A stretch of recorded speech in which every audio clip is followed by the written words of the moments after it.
Estamos ao vivo, transmitindo a live, transmitindo, tudo funcionando aqui.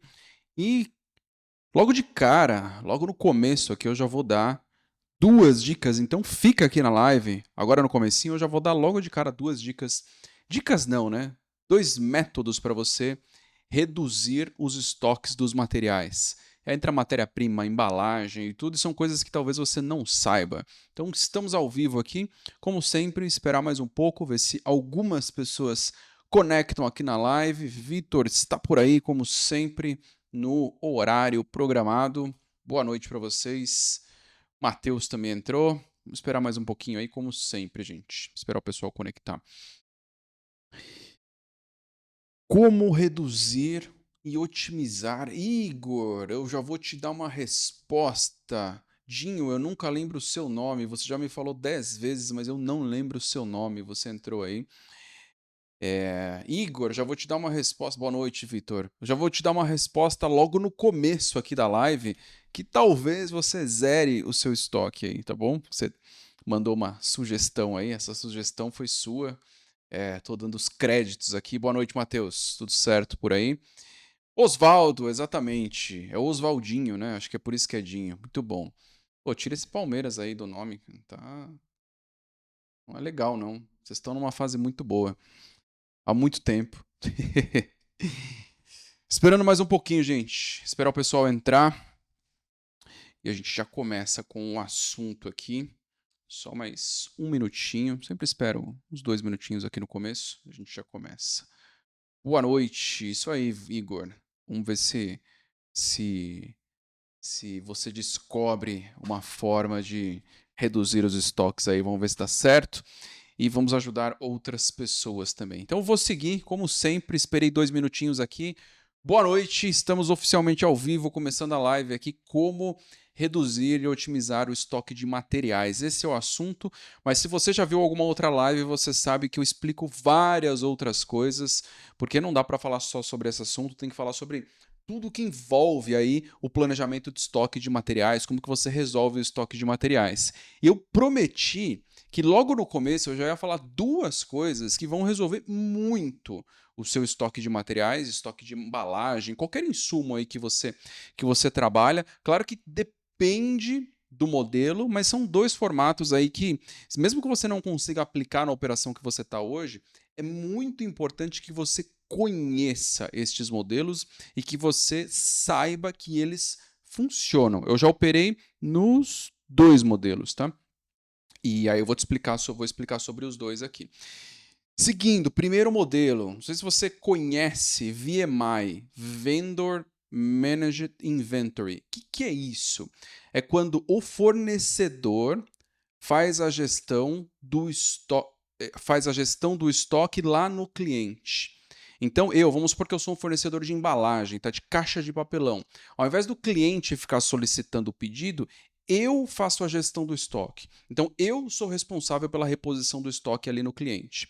Eu já fiz isso, já participei de um projeto assim, quando eu trabalhava numa empresa que fornecia cerdas dentais da escova de dente, da Johnson. Fornecia para outras empresas também, mas fornecia para a Johnson, e a Johnson Johnson, queria controlar o estoque dos fornecedores.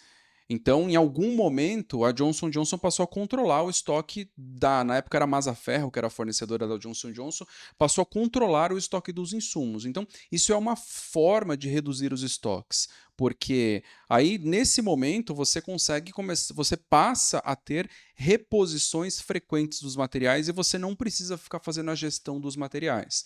Porque um dos problemas, quando não tem custo adicional, Vitor. Daqui a pouco eu falo um pouco mais sobre isso. Mas um dos problemas, quando a gente está falando sobre gestão de estoque de materiais, é o volume que. Tem sempre um intermediário ali no meio, né? Eu falei na live de ontem que até você chegar em quem decide a quantidade que precisa ser comprada, você tem vários intermediários ali. Se você é um cliente que está recebendo um pedido, você tem o seu vendedor, que está colocando o pedido, aí do vendedor tem o comprador do seu cliente, do seu cliente. Aí tem, depois do comprador, tem o planejador de materiais, aí depois do planejador de materiais, tem também o planejador de produção. Então, tem vários intermediários aí no processo. E aí, quando você faz esse tipo de tá, passa a controlar o estoque do fornecedor. Então, é o cliente que toma as decisões. O fornecedor só vai informar ali diariamente qual é o estoque, e aí o cliente começa a tomar as decisões, puxa esse material, traz esse e tal, e isso elimina muitos intermediários no processo e aí, consequentemente, é possível reduzir o estoque. Claro que precisa ter um acordo, tem que ter um estoque mínimo ali no fornecedor, não adianta acreditar que exista operação sem estoque. Não existe. Daqui a pouco eu preciso falar sobre Toyota, tá? Que tem um mito sobre a Toyota, sobre não trabalhar com estoque, daqui a pouco eu falo sobre isso. Então, a primeira opção é você trabalhar nesse modelo de VMI, que é Vendor Managed Inventory, tá? Pesquisa esse termo, entende com mais detalhes como ele funciona, mas basicamente é isso, é o cliente fazendo a gestão do estoque lá no fornecedor, tá? Então é assim que funciona. E não é só colocando o pedido, ele vai puxando ali. Na verdade, é o contrário, eu tô falando errado, tá? É o fornecedor, ó, eu falei errado. É o fornecedor fazendo a gestão do estoque no cliente. É o contrário. Então, o fornecedor, ele tem visibilidade do estoque do cliente, e aí ele vai repondo o estoque periodicamente, tá? É o contrário, falei errado aqui no começo. Então, esse é o primeiro modelo. Segundo modelo é você ter uma venda em consignação. Então, pense o seguinte: você compra um material de embalagem, ok? Ao invés de você comprar e aí o seu fornecedor entrega para você, o seu fornecedor te envia uma remessa grande em consignação. E aí essa remessa ela fica parada num depósito específico, ok? Ela fica parada ali, e aí você só transforma isso num estoque seu quando você for utilizar. Então você pode, por exemplo, diariamente pedir uma nota fiscal para o fornecedor. Ó, eu vou usar 1.000 unidades. Aí ele manda uma nota de 1.000 unidades, você transfere 1.000 unidades. No outro dia eu vou usar 500 unidades. Ele manda uma nota de 500 unidades, você transfere as 500 unidades. E essa nota vai cobrindo a consignação. Então, essa é uma outra forma que existe para você trabalhar sem estoque. Nessa condição, você zera o seu estoque. Claro que o fornecedor ele vai estar com o estoque alocado ali na sua operação. E aí o poder de barganha, o seu poder de barganha tem que ser grande para você conseguir fazer isso, porque o estoque, como eu falei, ele vai estar em algum lugar na operação. Ele não tem como você ter uma operação sem nenhum estoque. E aí eu vou recapitular esses dois modelos, tá? Venda em vou recapitular e vou dar exemplos de como eu já operei nesses dois modelos. Primeiro, venda em consignação. Então, se eu tenho um fornecedor, por exemplo, um fornecedor de caixa de papelão, material de embalagem ali, ao invés de eu colocar um pedido, o fornecedor fatura e manda para mim, esse material fica no meu estoque, eu negocio com o fornecedor, ele me manda, por exemplo, um lote de 30 dias e esse lote fica em consignação. Ele fica ali fisicamente no meu estoque, tá? Então eu preciso ter espaço ali físico para absorver isso, ele fica fisicamente no meu estoque, mas ele não está no meu sistema porque ele é um material consignado. O fornecedor ainda não faturou isso para você. Então ele não está, ele está consignado. Então, ele até entra ali em consignação no seu sistema para você conseguir fazer o controle, fazer a gestão de estoque, mas ele ainda não é seu. Então, você consegue trabalhar praticamente com estoque zerado. Tá? Quando você vai para a montadora tem tem plantas que tem o sistemista dentro da planta. Então, o sistemista ele está dentro da própria planta de produção e aí o sistemista fatura o material quando ele vai para a linha de montagem. Aí a montadora, teoricamente, ela opera com estoque zerado. Então, essa é uma forma, pegar o material em consignação. A outra forma é o fornecedor, vou corrigir aqui o que eu falei, mas é o fornecedor fazendo a gestão no estoque do cliente. Porque aí você elimina vários intermediários e você consegue trabalhar com estoque menor. Então, são duas opções e dois caminhos. Terceiro caminho, que aí tem que tomar cuidado para ver se reduz o estoque ou não reduz o estoque, é você construir um processo de reposição contínua. Então tem um ponto, claro que tem que ter um volume contínuo ali de material, e aí você tem um processo de reposição que ele é constante. Por exemplo, você tem um material que ele consome 20.000 unidades no mês. A cada semana tem uma reposição de 5.000 unidades. Então, toda semana repõe 5.000, repõe 5.000, repõe 5.000. E aí pode repor 5.000 mais 1.000 unidades da variação, ou menos 1.000 unidades. Isso aí vai mudando. Mas você chega num acordo com o fornecedor que aí toda semana ele repõe o material. Então, são 3 formatos que, dependendo da forma que você opera esses 3 formatos, você consegue reduzir muito o seu estoque. Tá? Mas o estoque ele estará em algum lugar. Pode ser que ele não esteja com você, mas ele vai estar em algum lugar aí na cadeia. Então, talvez essa não seja a melhor solução, porque eu estou dando ideia e estou falando que talvez não seja a melhor solução, mas porque o fornecedor ele vai cobrar isso de alguma forma. Ele vai ter que alocar estoque aí para você, ou o estoque vai ter que estar lá disponível na planta dele para entregar aí nessa reposição contínua, ou para fazer o próprio processo ali de VMI, ele vai ter que ter o estoque ali na operação dele. Então, você precisa avaliar o que faz sentido fazer para ver se isso funciona ou não funciona. E aí eu falei que eu ia falar por experiência, né? Eu falei no caso da Johnson Johnson e da Mazzaferro, cliente e fornecedor. Esse é um exemplo. Teve um outro exemplo quando foi feita a implementação do SAP, né? O ERP SAP. Em uma das empresas, e a gente, para evitar risco de falta de produto, para a gente evitar desabastecimento dos clientes, não ter problema com os clientes, a gente antecipou muito a produção e enviou o material em consignação para os clientes. Então, os clientes ficaram ali com 2 meses de estoque, 1 mês e meio de estoque, 3 meses de estoque, e dependendo do cliente, a gente antecipou. Como o cliente não queria, também não faz sentido o cliente arcar com o pagamento antes, isso foi enviado em consignação e aí depois a gente foi faturando gradativamente conforme a necessidade do cliente. Isso evitou um problemaço, tá? de falta de material para o cliente. Então a consignação também funciona. Ok? Falei de 3 modelos aqui que podem te ajudar na redução do estoque. Cuidado, tá? Quando você for operar esse tipo de modelo. E aí eu prometi que eu ia falar que não existe operação sem estoque. Tem um mito sobre a Toyota. Modelo Toyota de produção, opera sem estoque, é lean. Só que não existe operação sem estoque. O estoque ele fica em algum lugar. Ou ele está no seu fornecedor, ou ele está em trânsito. Em algum lugar esse estoque ele vai aparecer. Tá? Não tem como você ter uma operação que ela é 100% sem estoque. Isso não existe. Se você conhecer alguma operação assim, me fala, porque se você olhar com profundidade, você vai encontrar o estoque ao longo da cadeia. Então não tem como você ter uma operação que não tenha estoque. E aí quando a gente olha anos atrás, tá? Toyota, só no Japão, um país muito pequeno, não existia essa globalização que existe hoje com fornecedores no mundo todo, os fornecedores eram muito próximos. Então é possível, se você tem um acordo com o fornecedor e aí constrói esse tipo de modelo, tipo um VMI, você até consegue operar com pouco estoque. Mas o seu fornecedor vai estar com o estoque lá pronto para te atender. Então, cuidado, tá, com esses modelos. Eu comecei falando sobre isso, talvez seja uma solução. Eu fiz várias anotações aqui para trazer para vocês. E agora eu vou entrar com mais profundidade no planejamento de materiais, tá? Então, em como você estrutura tudo isso para que o processo funcione bem, para que você evite excesso de estoque e você tome cuidado aí nesse processo. Deixa eu ver os comentários aqui.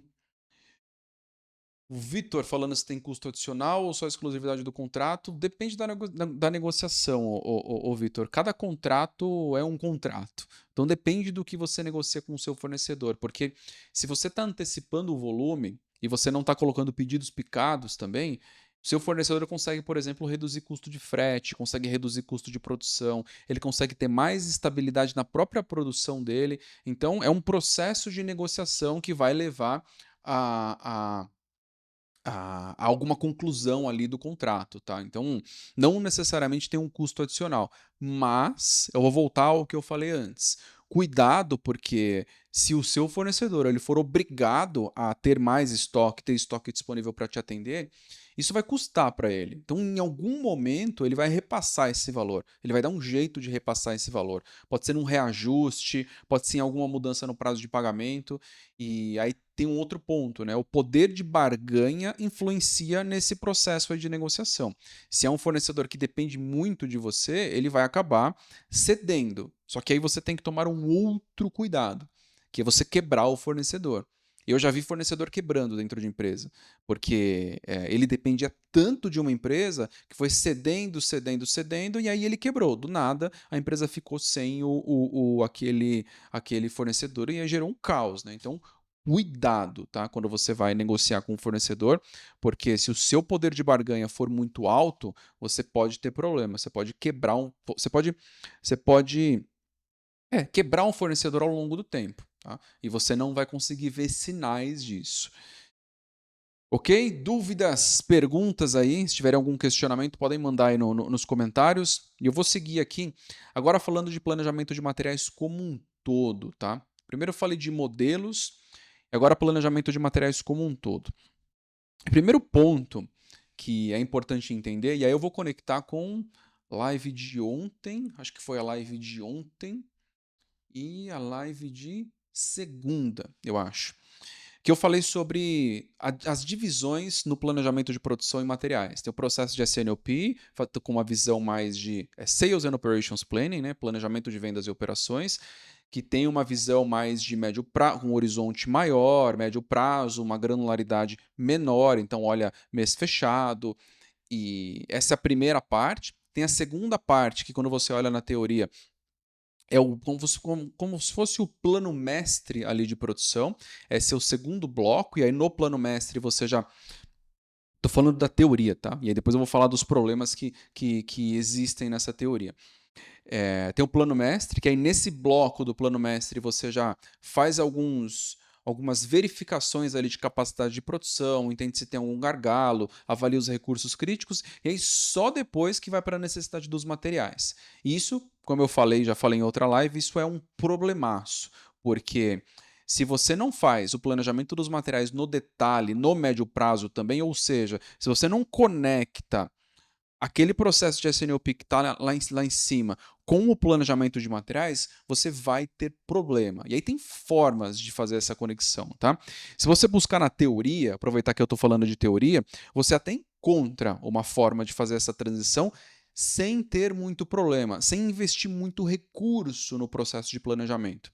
E por que eu estou falando sem investir muito recurso no processo de planejamento? Porque dependendo do tipo de operação que você tem na mão, a sua lista técnica, o seu BOM, né, o Bill of Materials, ele é tão complexo que você não consegue, do nível macro, já fazer o desdobramento até o material lá na ponta. Você não consegue fazer isso o tempo todo, porque você tem uma operação muito complexa. E esse não consegue, vou colocar bem entre aspas, tá? Porque com um pouquinho de esforço você consegue. E aí o que você pode fazer para você conseguir ter visibilidade no médio prazo de todos os materiais?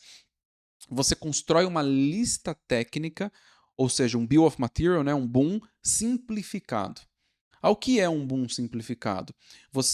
Percentualmente, você avalia se um material ele é usado em vários produtos. Tá? Então, vamos supor que você tenha 30 produtos, ok? E estes 30 produtos utilizam um material específico. Ao invés de você fazer uma explosão ali da lista técnica para cada um dos produtos para descobrir a necessidade desse material, você faz uma explosão percentual, ou seja, você pega ali todos os produtos, você sabe qual vai ser a demanda, isso soma 100% e aí você já vai direto para o material. É uma lista técnica simplificada, um Bill of Materials simplificado. Isso aí reduz demais a necessidade de processamento de dados, necessidade de organização, e facilita muito a sua vida. Então, se você tiver dificuldade de processamento, vamos supor que você tenha que fazer essa projeção aí no Excel. Essa é uma forma de fazer um Excel aguentar uma projeção. Se bem que o Excel hoje em dia aguenta muita coisa, mas essa é uma forma de simplificar para que você consiga ter essa projeção no detalhe. E isso que eu estou falando prática, funciona, e se você for buscar, tem na teoria também, tá? Tá lá na teoria falando para você fazer isso, porque a teoria já entendia que a capacidade computacional era baixa quando a teoria foi montada. Então, falei ali das divisões, e deixa eu pegar os comentários aqui, porque tem 2 comentários grandes aqui. O Igor. Estou na fábrica, ela é responsável por suprir os itens de descartáveis em embalagens das lojas filiais. Nós hoje não controlamos os estoques delas, mas analisei os consumos, estoque atual. E minha ideia era entender sobre pedido mínimo, tempo de reposição e um possível estoque de segurança. Entendendo isso, acredito que será possível reduzir o estoque para níveis aceitáveis. Com certeza, Igor, mas minimamente, o ideal é você ter visibilidade do consumo na ponta. Não controlamos os estoques delas, que é o que você está falando, mas minimamente você precisa ter alguma visibilidade do consumo, quanto está consumindo. Não tenho visibilidade disso, faz por amostragem.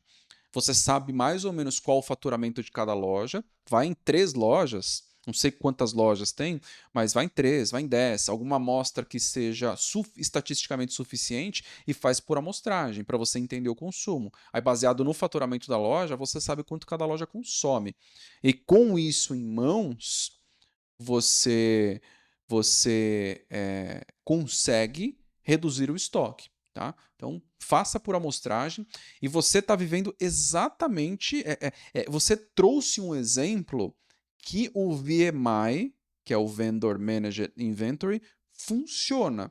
Que é se você poderia fazer a gestão do estoque das lojas se você tivesse visibilidade. Tá? Então, encontre uma forma de ter visibilidade. O mundo ideal é que você tivesse visibilidade do estoque da loja. E aí, consequentemente, você consegue reduzir o seu estoque sem correr risco de falta. Eu vou além, tá? Eu vou além. Eu não sei se são embalagens padronizadas, tá? Se forem embalagens de mercado que você encontra em qualquer prateleira, copo descartável ou esse tipo de coisa, talvez valha a pena a loja fazer um acordo com o fornecedor mais próximo e aí você consegue tomar mais risco. Também é um caminho, tá? Mas provavelmente não são embalagens aí de mercado, tem algum padrão. O que o Vitor comentou aqui? Quais são as siglas da teoria? De cima para baixo. SNOP, Sales and Operations Planning, então é SOP. O SNOE, que é o Sales and Operations Execution, ele está no meio ali, mas o SNOE ele surgiu muito recentemente, tá? E até tem uma brincadeira, tá? Que o SNOE ele surgiu porque o SNOP não funcionava.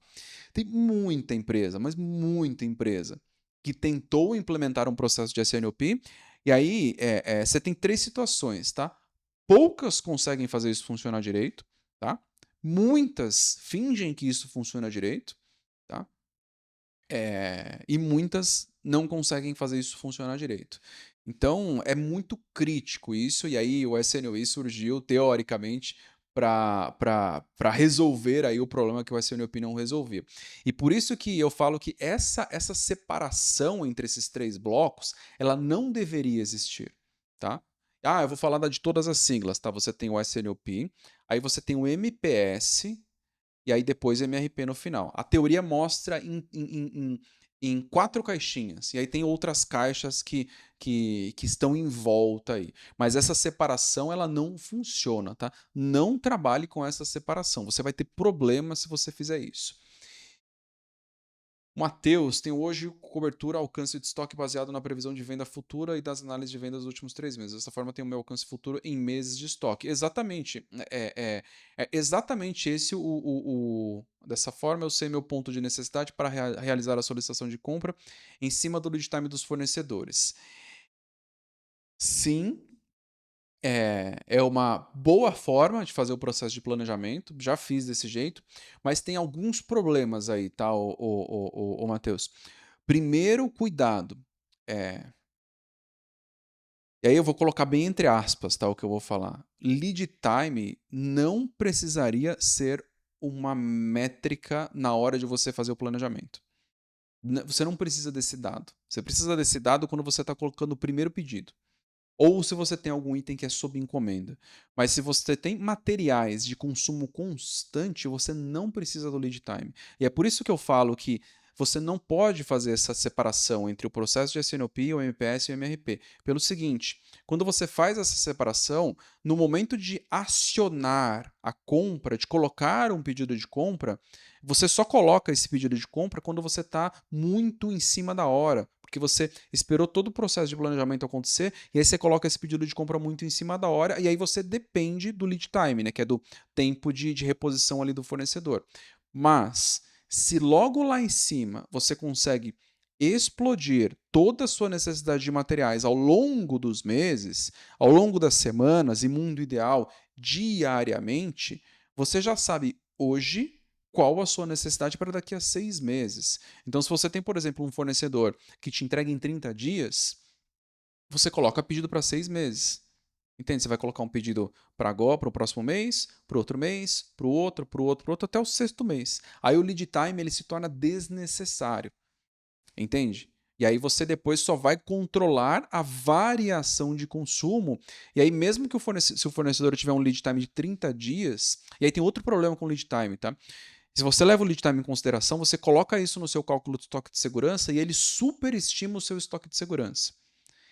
Dessa forma que eu estou falando que você tem visibilidade contínua do consumo, aí você faz uma projeção contínua de compras, você não precisa colocar o lead time no seu modelo de estoque de segurança. Você coloca a variação. Então, quanto esse fornecedor pode adiantar ou atrasar? Ou quanto posso consumir a mais ou a menos? Com certeza não vai ser 30 dias. Vai ser, sei lá, 5 dias ou 7 dias. E aí, no seu modelo de estoque de segurança, você vai retornar com 5 dias ou 7 dias e você reduz muito o seu estoque. Colocar lead time no modelo de estoque de segurança para produtos que têm uma venda constante é um erro, tá? A teoria explica para você fazer dessa forma, mas você vai colocar seu estoque muito alto para poder cobrir isso, tá? Então não faça dessa forma. Deixa eu pegar um pouco mais do que você falou. Venda futura, análise das vendas dos últimos 3 meses. E solicitação de compra em cima do lead time. Então, antecipe essa solicitação de compra, ô Matheus. Coloca antes essa solicitação de compra. Coloca antes, muito antes. Se o seu fornecedor tiver visibilidade com antecedência, você resolve, inclusive, outros problemas, tá? Então, eu falei de outra coisa aqui que aumenta o estoque. E aí você não consegue otimizar se você espera muito em cima da hora para colocar o pedido ali, colocar a solicitação de compra. O Igor falou aqui, o consumo por loja eu consigo através do relatório de expedições. Quando você falou sobre VMI, eu pensei exatamente nisso. Eu conheço as saídas, então deve ser possível. Exatamente, Igor. Exatamente, você conhece as saídas. Você já sabe o consumo por loja. Você não precisa nem calcular. Você sabe as saídas. Então, dado que você sabe as saídas, se você tiver, tá? Você precisa de um sinal, que é o momento que o estoque da loja. É que é difícil fazer isso, tá? Mas. O momento que o estoque. Na verdade, você vai precisar de um inventário. E aí acabou, você não precisa mais de mais nada. Você faz um inventário, faz uma contagem. Claro que periodicamente você vai ter que fazer isso, mas se você tiver uma contagem da loja, você tem as saídas. Aí você tem a contagem, tem as saídas e tem a entrada do que você está enviando, você sabe exatamente qual é o estoque da loja. Tá? Com uma contagem. Faz o teste com uma loja, vê o que acontece. Mas é uma contagem só, tá? Funciona. E aí talvez tenha descarte, desperdício que você vai encontrar, mas aí se você fizer uma contagem periódica também resolve, tá? Ó, aí você consegue trabalhar com estoque menor. Ó, um ótimo ponto. Transferência entre lojas não é uma opção também para você ter o estoque menor ainda? Enfim, tem formas de fazer isso. Sua explicação sobre lead time me esclareceu algumas coisas também. Minha preocupação era também o estoque de segurança. Exatamente, o Igor. Eu vou reforçar, tá? Deixa eu explicar de uma outra forma esse ponto do lead time, porque o Sidney comentou aí também, comprar quantidades menores, porém com maior frequência. Exatamente, o Sidney. Sidney já trabalhamos juntos. Então eu ia falar sobre lead time.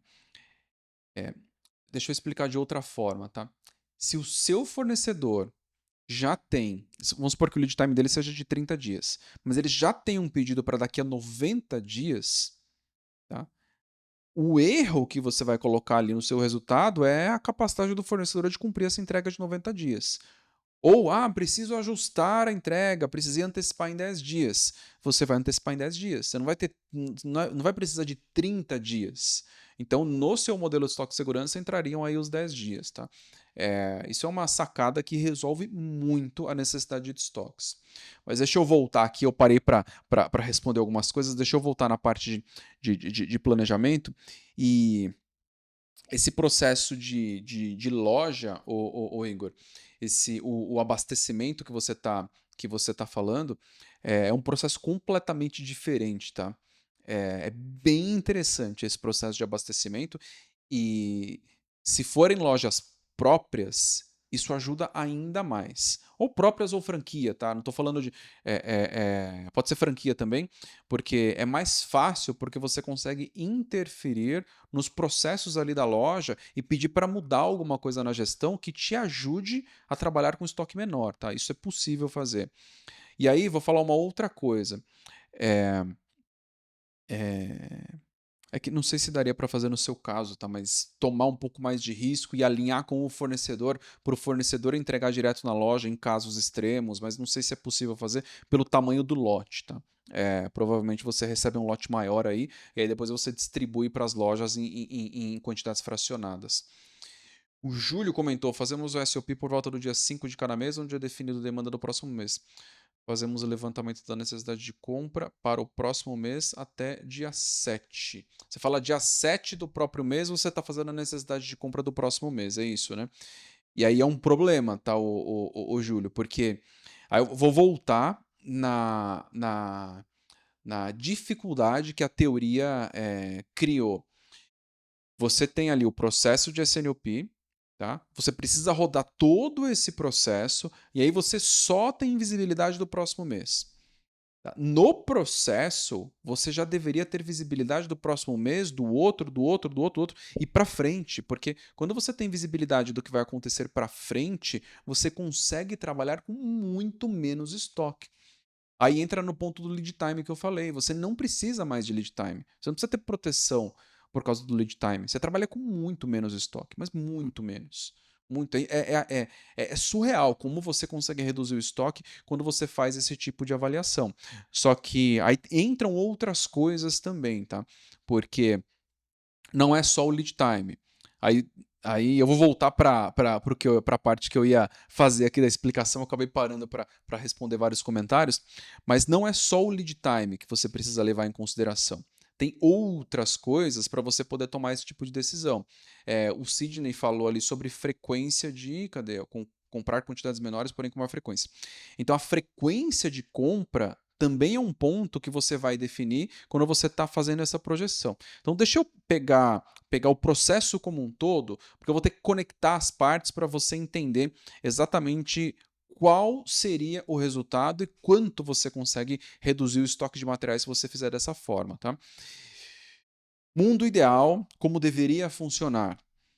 Você fez o seu processo de planejamento, você dimensionou ali a sua demanda, você avaliou quanto você precisa vender, definiu a quantidade de produção e essa quantidade de produção eu vou quebrar em três blocos, tá? Vou falar de um mundo mais ou menos, é você ter essa quantidade de produção definida mês a mês, para os próximos 12 ou para os próximos 18 meses, tá? Esse é um mundo mais ou menos. Mundo quase ideal, você ter a abertura semanal dessa quantidade de produção. Mundo ideal é que você tenha o sequenciamento de produção diário num prazo maior, tá? Um prazo maior. Ontem eu comentei na live que eu estive em uma operação, eu toquei uma operação durante muito tempo que tinha um sequenciamento de produção que olhava para 12 meses. Então, o mundo ideal é que você consiga ter esse sequenciamento de produção. E aí, outro ponto. Se você faz isso, tá? Então vamos supor que você conseguiu pelo menos o mensal. Tá? Então você tem o seu volume de produção mensal, você já fez o dimensionamento de capacidade mensal, já antecipou ali o que você precisava antecipar de produção, você já reorganizou toda a sua estratégia de estoques ali de produto acabado, porque você também precisa fazer isso. E aí eu vou explicar por quê. Aí avaliou capacidade de produção, avaliou se você precisa antecipar a capacidade ou não precisa. E antecipar a capacidade que eu falo é, por exemplo, contratar mais turnos de produção durante um período. Então, você fez todo o seu dimensionamento de capacidade, ok? Depois disso, se você for buscar na teoria, você não consegue fazer isso que eu vou falar. Porque na teoria você deveria rodar o processo, emitir as ordens de produção, e aí depois de emitir as ordens de produção, você ia descobrir a sua necessidade de materiais. Mas não deveria ser assim. O mundo ideal é que, dado esse plano pelo menos mensal, você já tenha a explosão da sua necessidade de materiais. E aí, mensalmente, você consegue visualizar exatamente qual vai ser o consumo de cada material. Exatamente qual vai ser o consumo.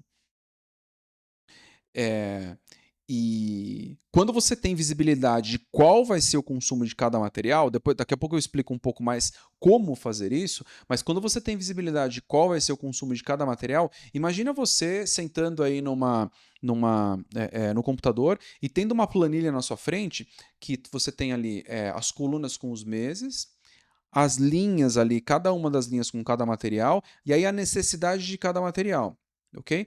No momento que você coloca o estoque, você tem o consumo, no momento que você coloca o estoque, você já tem a sua necessidade de compras.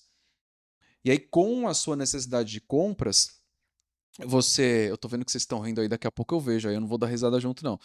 Senão eu vou perder a linha de raciocínio aqui. Vocês estão rindo nos comentários aí. Com a necessidade. Vamos lá, você tem o consumo, 12 meses, ok? Daqui a pouco eu falo como fazer isso. Colocou o estoque, você vai ter a sua necessidade de compra. Aí, com a necessidade de compra, você consegue tomar outras decisões, porque aí você tem a necessidade de compra mês a mês. E aí, por que eu falei que entram outros dados além do lead time? Dado que você tem a necessidade de compra, tem outras coisas para você avaliar. Ah, legal, eu tenho a visibilidade ali do que eu vou comprar nos próximos 12 meses, mês a mês. Qual a minha estratégia de consolidação? Aí você vai entrar numa estratégia de estoque dos materiais. Ah, material que tem baixo consumo, vou consolidar aqui e vou comprar tudo de uma vez, estoque para os próximos 3 meses. Ah, material que tem alto consumo, vou comprar mês a mês. Então aí você começa a desenhar a sua estratégia de compra dos materiais também. E aí essa estratégia, no final das contas, é ela que vai te dizer qual vai ser a projeção de estoque. Aí, se você vai ter um aumento de estoque ou uma redução de estoque. Aí você consegue, inclusive, antecipar isso, se o estoque vai aumentar ou se o estoque vai diminuir. Mas eu vou voltar a um ponto, tá, que é extremamente crítico. Fazer isso direito, tá, vai depender muito de fazer o seu plano de produção direito. E pode parecer simples, tá, mas pouquíssimas empresas fazem isso direito. Pouquíssimas pegam e constroem um plano de produção detalhado ali, produto a produto, para os próximos 12 meses, com estratégia, porque você vai ter que ter a estratégia de consolidação no produto acabado também.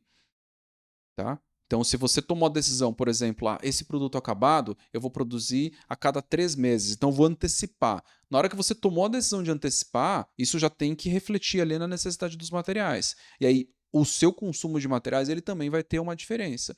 Então, tem que estar tudo conectado. Como que você faz isso? Hoje, se você for procurar dentro de uma plataforma, você não vai encontrar isso pronto para você fazer dessa forma. Porque aí a plataforma vai esperar o MRP rodar para você poder ter a necessidade de materiais. Então isso não vai funcionar. E aí eu vou voltar um ponto, né, uma parte aqui da explicação que eu falei.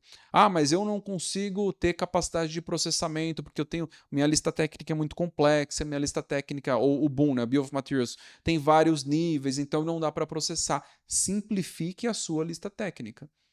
Que é um pouco do que eu falei. Se você tem 30 produtos, tá? Você tem 30 produtos.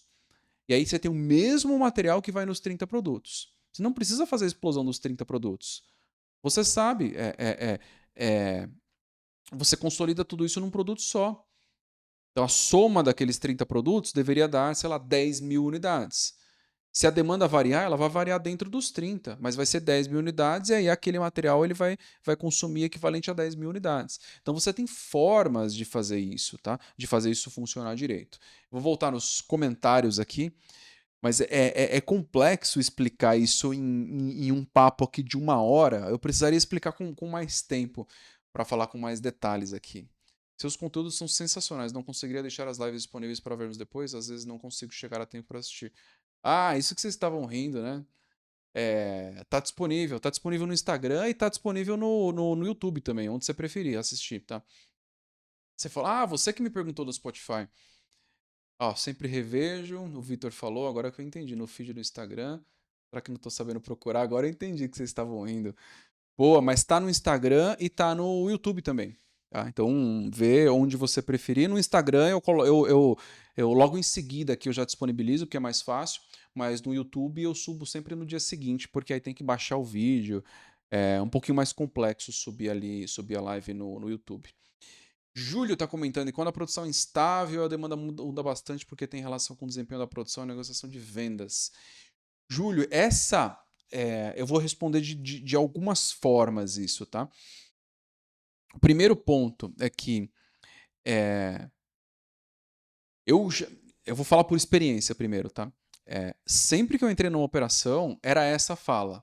A demanda varia demais, venda instável, produção instável.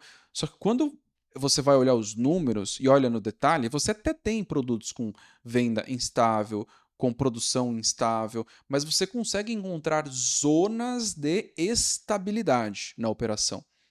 Tá? Então você pode ter, sei lá, 70% da operação que ela é relativamente estável quando você olha no todo. E aí você tem 30% da operação que é instável.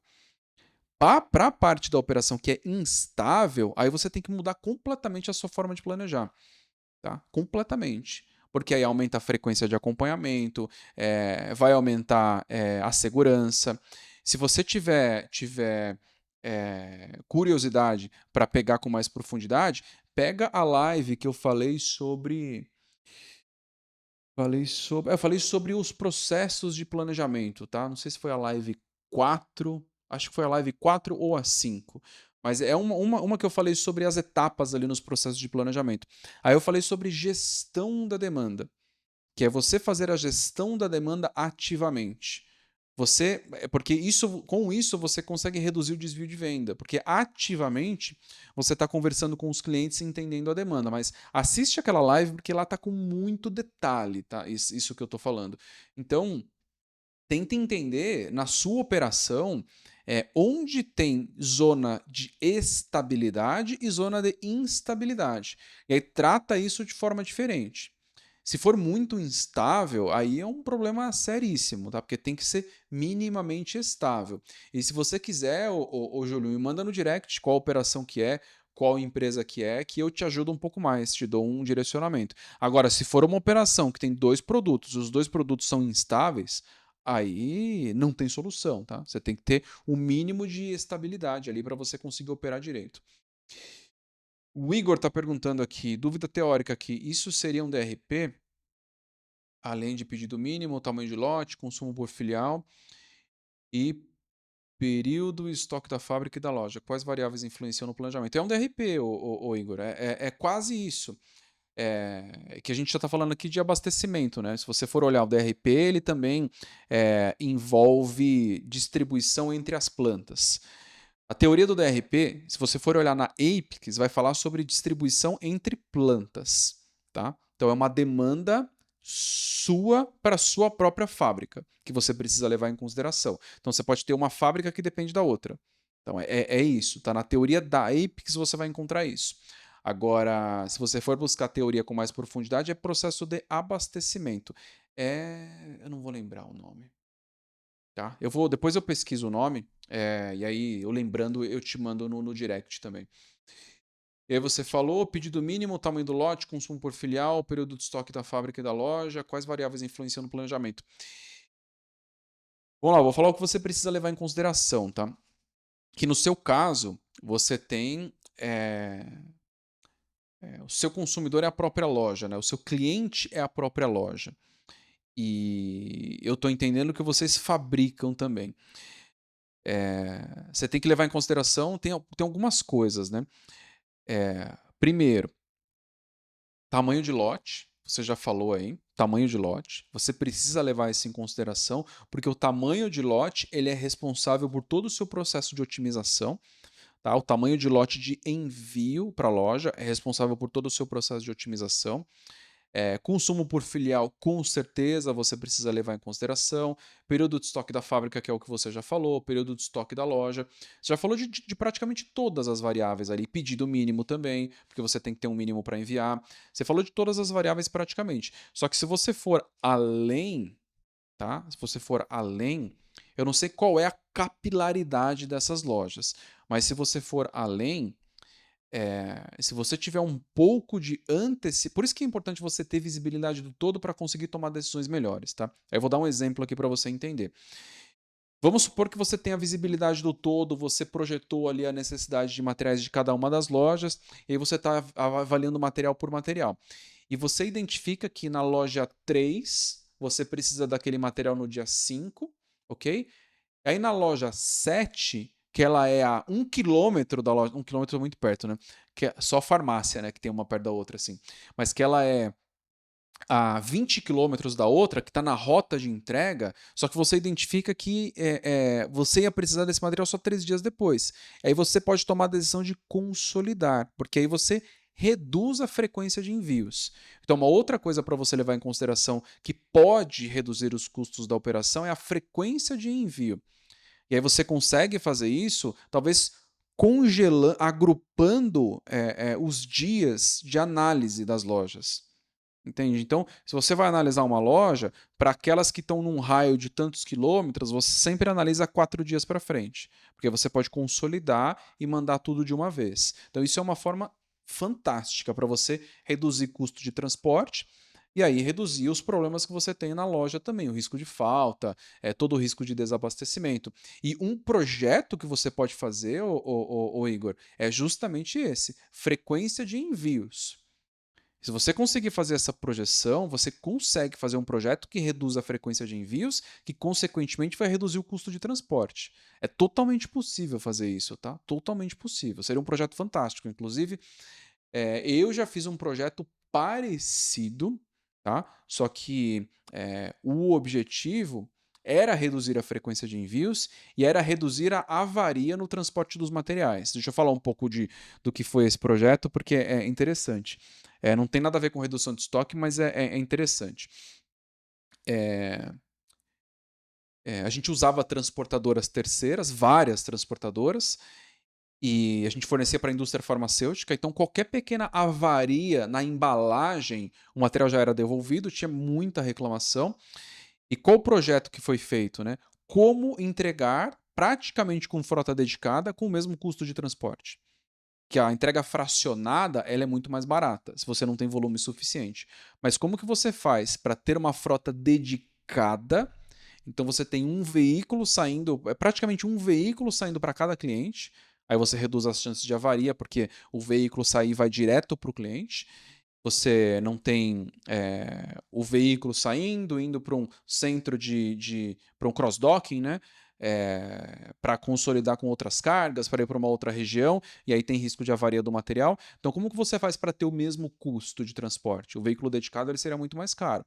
Então, foi feito um projeto semelhante aí, o Igor, muito parecido, que a gente olhou para frequência de envio para os clientes, e aí definiu, por exemplo, a região tal vai sair quinta-feira, a região tal vai sair na sexta, o cliente tal, né, vai sair só na quinta, o cliente tal vai sair só na sexta. Isso parece simples de fazer, mas eu já vou explicar o que era complexo de fazer.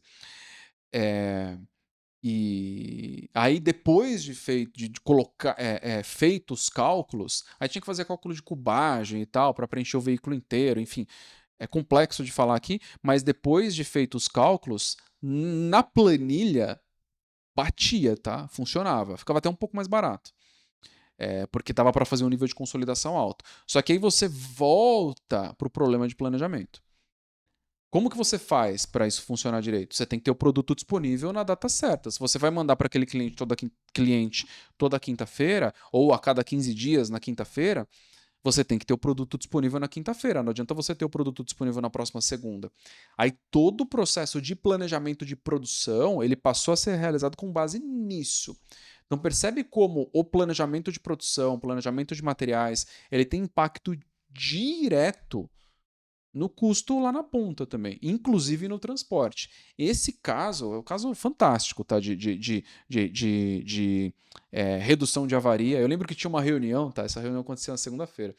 E era a reunião para discutir problemas de qualidade. E aí eu, nessa época, eu era responsável pela logística como um todo, né? Recebimento, recebimento de insumo, armazém de insumo, planejamento de produção, planejamento de materiais, planejamento de demanda, armazém de produto acabado, expedição de produto acabado e transporte.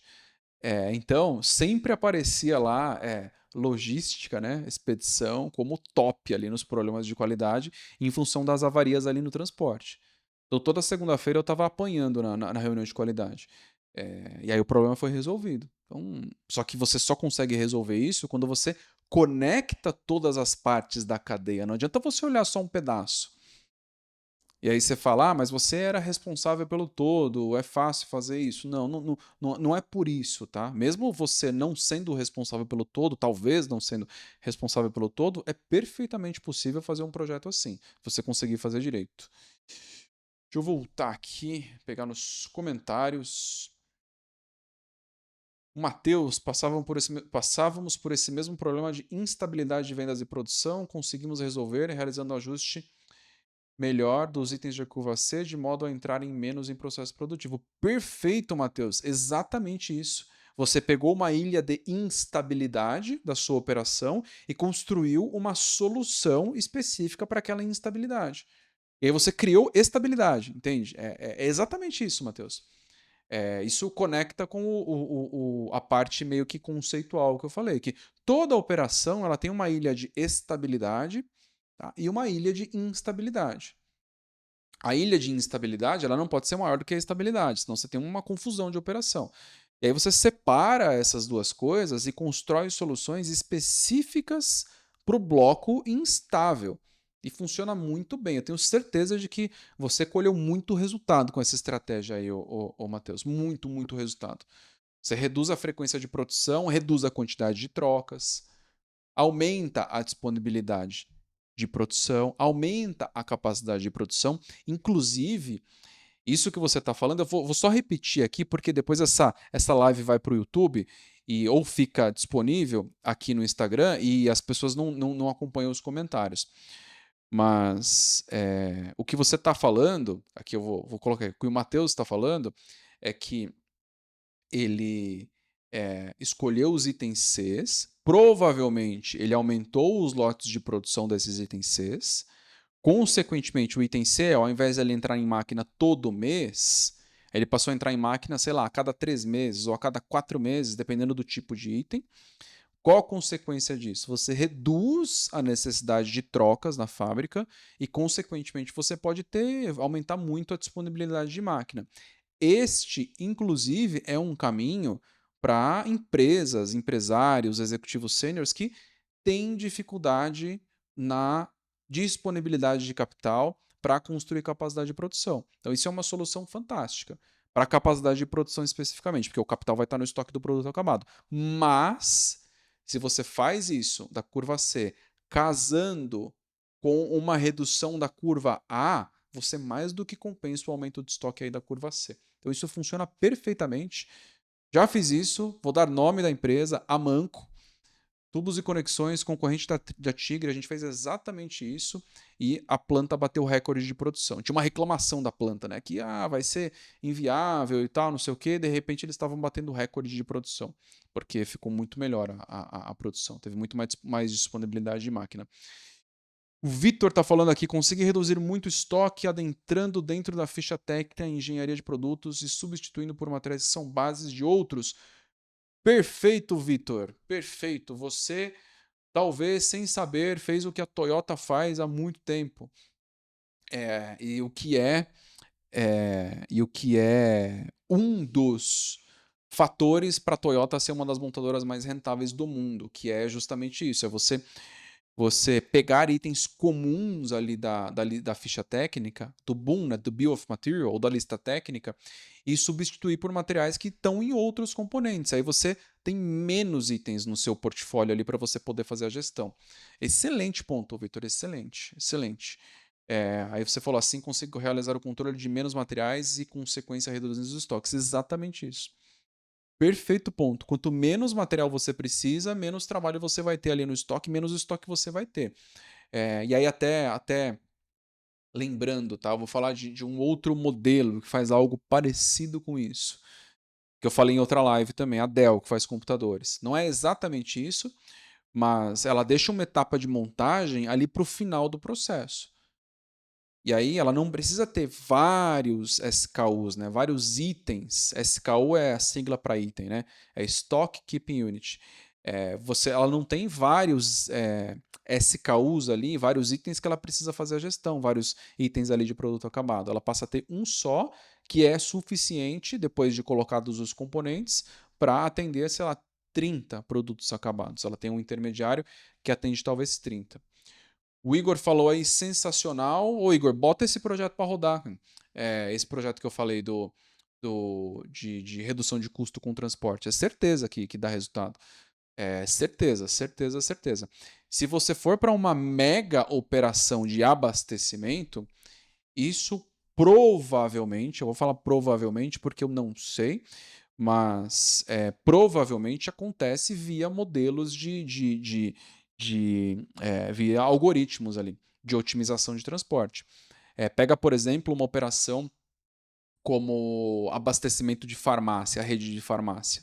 A operação de uma. É extremamente complexo esse processo de abastecimento de redes de farmácia.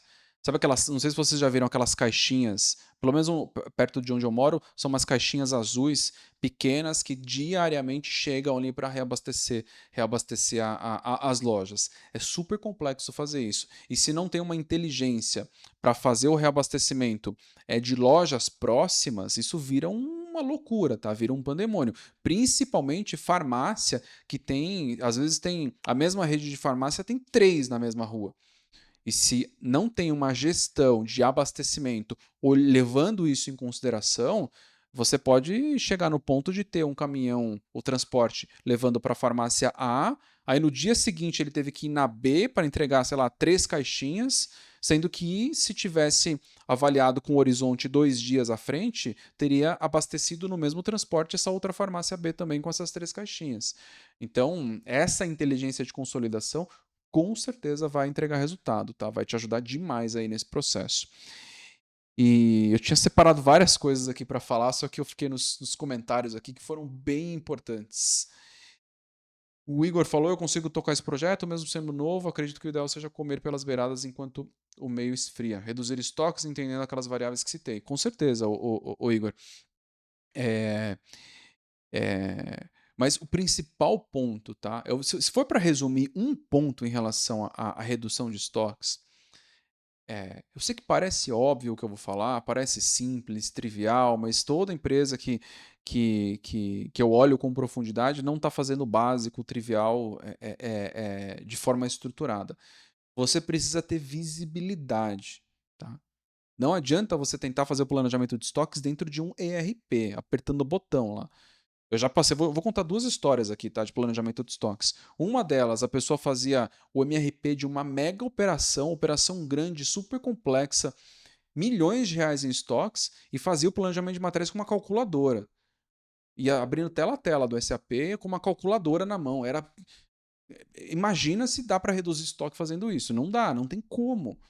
Você não tem como fazer análise. Então, esse era um exemplo. Outro exemplo era um processo de planejamento de materiais que tinha um ERP antigo, tá? Foi essa operação que eu falei que implementou o SAP, tinha um ERP antigo. E aí, como era o processo de planejamento de materiais nesse ERP antigo? O planejamento era liberado de manhã, ele tinha que ser executado no mesmo dia, e aí tinha que olhar tela a tela de cada material. Se você concluiu ali a análise e você não conseguia voltar para analisar o material, você não conseguia cruzar com outros dados para tomar uma decisão melhor, e aí o planejamento de materiais era feito dessa forma. Qual a consequência disso tudo? No primeiro caso, tinha muito estoque de material disponível, mas muito, e ao mesmo tempo faltava alguns materiais. No segundo caso, faltava um monte de material, era tudo solicitado em cima da hora. Então, ERP não é ferramenta de análise, nunca foi. Nunca foi. Análise você faz em ferramenta de análise. Hoje, tem as ferramentas modernas, né? Tableau, ThoughtSpot, Power BI, que aí por trás tem Power Query, tem Power Pivot. Então você tem as ferramentas modernas de análise. Ah, preciso de uma ferramenta moderna de análise? Não. É muito melhor você ter um Excel do que ter um Tableau ou do que ter um ThoughtSpot. É muito melhor. Ah, por quê? Porque o Excel é dinâmico. Você consegue pilotar algumas coisas ali, você consegue simular a decisão que você está tomando. Tá? Então, ERP não é ferramenta de análise. Se você quer ter uma projeção de estoque de materiais correta, reduzir os estoques, conseguir analisar e ver exatamente o que está acontecendo, desenhar essa projeção, conseguir olhar qual o consumo mensal ali de cada um dos materiais, e aí pegar esse consumo, essa projeção de consumo e cruzar com o passado também. Ao mesmo tempo, você olhar o histórico, olhar as duas coisas, ver onde tem desvio, ver onde tem estabilidade. Eu vou fazer um merchan aqui, eu vou ensinar isso no método LBP com muito detalhe, mas muito detalhe. Como que você faz isso? Como que você define a frequência de compra, frequência de produção, frequência de reabastecimento? Como que você faz tudo isso? Tamanho de lote? Como que você constrói visibilidade? Exatamente, Excel é vida, tem muita coisa para fazer. E então, de novo, tá? Grava essa frase aí. ERP não é ferramenta de análise, tá? Não é. Se você depender da tela de um ERP, você tá lascado. Você não vai conseguir entregar resultado. Não vai conseguir, não vai conseguir. Qualquer consultoria muito bem remunerada por isso, se chegar na operação que você está hoje, entrar na operação, primeira coisa que a consultoria vai fazer vai extrair todos os dados do ERP, vai jogar numa base, numa planilha e vai analisar. Primeira coisa. Primeira coisa, é básico isso. Na verdade, eles vão fazer duas coisas, tá? Conversar com várias pessoas para entender qualitativamente o que está acontecendo e tirar todos os dados do sistema e analisar com detalhe. É isso que uma consultoria grande faz e cobra, sei lá, 3 milhões de reais num projeto. É exatamente isso que uma consultoria faz. E que você consegue fazer também. E eu vou ensinar isso no método LBP, outro merchan aqui, tá? Mas enfim, deixa eu ver. Vou fazer mais análises, deixar mais profissional e pronto. Depois quero apresentar a proposta ao meu coordenador e diretor. Acho que vale a pena arriscar esse projeto. Com certeza vale, Igor. Com certeza vale. Me procura aí no paralelo se precisar de ajuda. Deixa eu ver o que mais que você falou aqui em cima. Esse aqui eu já tinha lido. Uma hora tá sendo pouco, hein? O Vitor falou. Pois é. É difícil pegar um tema e desenvolver ele com profundidade aqui em uma hora, mas em breve, vou fazer uma promessa pública aqui, né? Em breve eu vou voltar com as aulas no YouTube também, que aí dá para fazer uma aula de 2 horas ali, explicando um ponto, explicando com detalhes, com o quadro do lado, é muito melhor explicar. E aqui a promessa que eu faço para vocês é que o que é pago fora daqui, aqui é grátis, tá? Gratuito. Então eu vou sempre trazer conteúdo gratuito aqui para vocês. E o que é complexo, que precisa de profundidade, precisa de detalhe, precisa de análise, aí eu estou terminando de gravar o método LBP e aí vai ter planilhas de análise, projeções e tal. Aí não tem como dar uma aula porque talvez tenham, vai ficar com mais de 20 horas de conteúdo ali, 25 horas, talvez 30 horas de conteúdo, explicando nos mínimos detalhes, com estudo de caso, projeções e tal, planilhas super complexas, estruturadas, isso não tem como deixar disponível gratuitamente, porque primeiro que tem um custo para produzir, e segundo que eu preciso dar o suporte o tempo todo e ajudar na implementação aí para quem fizer o método. Beleza, gente? Era isso. Quinta-feira, mais uma live. Ó, foi domingo, segunda, terça, quarta e quinta. 5 lives aqui direto. Sexta e sábado estou de folga. Domingo tem live de novo, então domingo, 7h30 da noite, estou por aqui. Eu vou abrir uma caixinha, provavelmente no sábado, ao longo de sábado, pedindo sugestões de tema. E aí coloquem as sugestões, coloquem o que vocês querem ver aqui na live. Sugestões são sempre bem-vindas. Essa troca aqui é fundamental. O objetivo é trazer conhecimento aqui para que vocês consigam crescer e se desenvolver profissionalmente, que vocês não cometam os mesmos erros que eu cometi, que não passem pelas mesmas pressões que eu passei e tenham uma vida mais tranquila e mais fluida. Planejamento de produção, materiais, demanda e abastecimento. Beleza, gente? Um abraço para vocês. Bom finzinho de quinta-feira. Ótimo final de semana para vocês. Até mais. E a live tá gravada. Vou disponibilizar daqui a pouquinho gravado no Instagram também. Beleza, gente? Abraço para vocês. Até mais.